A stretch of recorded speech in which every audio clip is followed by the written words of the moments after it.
नमस्कार। आज हम एक बड़े ही दिलचस्प मसाले की पड़ताल कर रहे हैं जिसकी गंध शायद सबसे जानी पहचानी है भारतीय रसोई में, हींग। हमारे पास जो जानकारी है उसमें इसके उपयोग, इसके गुण और सेहत से जुड़े कुछ पहलू भी हैं। जी। स्रोत बताते हैं कि ये फेरुला नाम के पौधे की जड़ों से निकलने वाला एक तरह का गोंद या राल है। तो आज हम इसी को समझने की कोशिश करेंगे।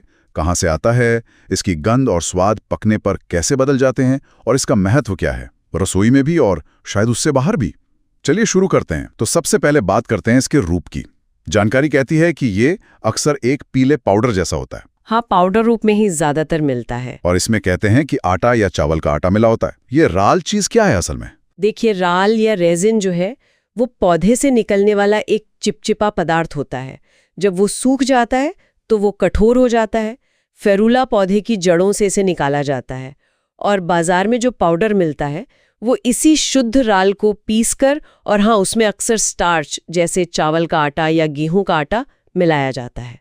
अच्छा। हाँ, ताकि वो इस्तेमाल करने में थोड़ा आसान हो जाए, बहे आसानी से। समझ गया।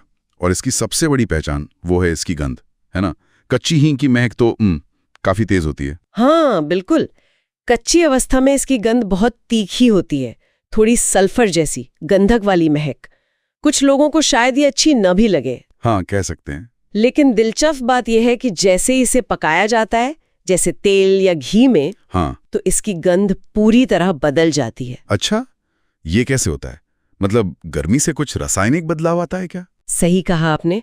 गर्मी से इसके अंदर जो सल्फर कंपाउंड्स होते हैं ना, वो बदलते हैं और नतीजा, वो जो तीखी गंध थी वो एक गहरी नमकीन सी थोड़ी थोड़ी प्याज लहसुन जैसी खुशबू बन जाती है। अरे वाह। और यही खुशबू खाने में एक खास किस्म का स्वाद लाती है जिसे उमामी कहते हैं। उमामी? हाँ, सुना है। ये वो पांचवा स्वाद है। जी हाँ। मीठा, खट्टा, कड़वा, नमकीन के अलावा ये पांचवा मूल स्वाद है।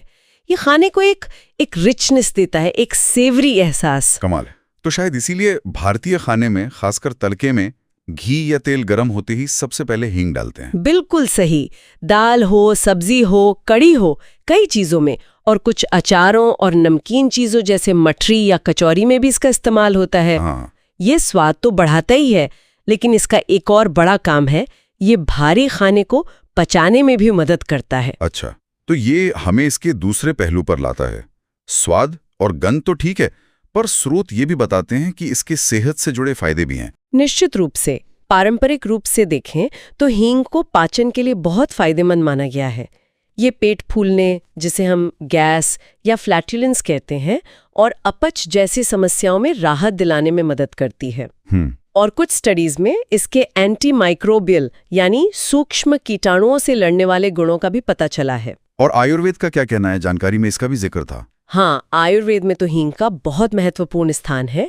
इसे दीपन और पाचन माना जाता है, यानी ये पाचन अग्नि को बढ़ाती है और खासकर वात दोष को संतुलित करने में मदद करती है, जिससे गैस, पेट दर्द, कब्ज जैसी समस्याएं जुड़ी होती हैं। अच्छा। पारंपरिक नुस्खों में इसका इस्तेमाल पेट दर्द, गैस के लिए तो होता ही रहा है।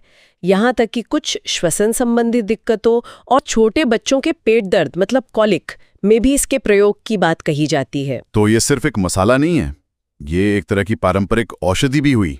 बिल्कुल, ये दोहरा किरदार ही इसे खास बनाता है। मतलब ऐसा नहीं है कि और मसालों के औषधीय गुण नहीं होते, बिल्कुल होते हैं। तो होते तो पर हैं। हींग का पाचन तंत्र पे इतना सीधा और स्थापित असर और हजारों सालों से इसका इस तरह इस्तेमाल होना इसे एक अलग जगह देता है। ये एक अच्छा उदाहरण है कि कैसे एक ही चीज आपकी रसोई में स्वाद भी ला रही है और पारंपरिक रूप से सेहत, खासकर पाचन को भी दुरुस्त रखने में मदद कर रही है। तो अगर हम संक्षेप में देखें, हींग फेरुला पौधे की जड़ों से निकला सूखा राल है। कच्चा हो तो गंध बहुत तीखी, पर पकते ही खुशबूदार और उमामी स्वाद देने वाला बन जाता है। भारतीय रसोई का तो ये अहम हिस्सा है ही, और आयुर्वेद में भी पाचन संबंधी लाभों के लिए इसकी बहुत मान्यता है। और जाते जाते एक बात सोचने पर मजबूर करती है, जैसे आपने बताया और स्रोतों में भी है, कि बाजार वाले हींग पाउडर में अक्सर आटा मिला होता है। जी, तो ये सोचना दिलचस्प है कि इस मिलावट से, मतलब जो शुद्ध राल है और जो पाउडर बाजार में मिलता है, उसके गुणों में, चाहे वो स्वाद की तीव्रता हो या औषधीय गुण, कितना फर्क पड़ते होगा। क्या हींग का ये बदला हुआ रूप उसके असर को भी बदल देता है? ये शायद आगे और जानने लायक बात हो सकती है।